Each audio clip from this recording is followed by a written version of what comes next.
actress, Rufa Gutierrez. She is one of the hardest working women in this industry, and also, it's her money. Raymond Gutierrez palagi umanong nagpaparinig. Nagtrending ang post ni Raymond sa kanyang Instagram story tungkol sa mga friends niyang Clean Money Girls. Sa paghalungkat muli sa pinakamalaking controversy ng Manila Film Festival noong 1994, ngayon sinasabi ng mga netizens, na nabaktayo ang fashion icon. Sa gabi ng parangal, ang mga presenters ay sina Gretchen Barreto, Vivica Babaji at Rocky Gutierrez.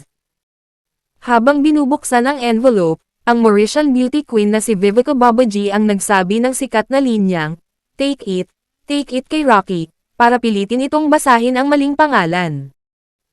Si Rufa Gutierrez ang binasa nilang nanalo sa halip na ang totoong nagwagi na si Aiko Melendez.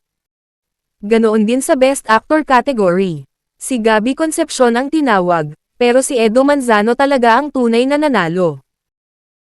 Ayon sa ulat, ang namayapang si Lolat Solis ang may pagkana nito.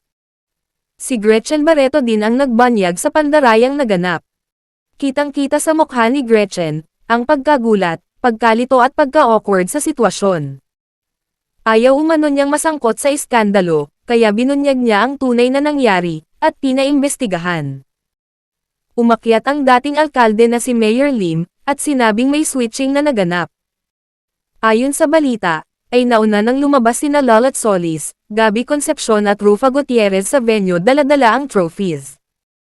Si Rocky Gutierrez na kabilang sa presenters, ay kapatid ni Rufa at sa kambal na si Richard at Raymond Gutierrez.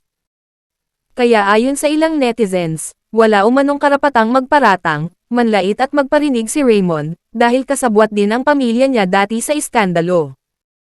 Sa old clip na ito, napansin din ng publiko ang pagkahawig ni Julia Barreto sa tita niya.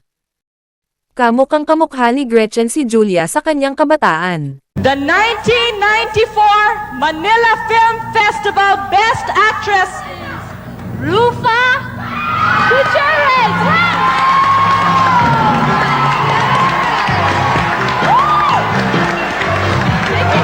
Congratulations!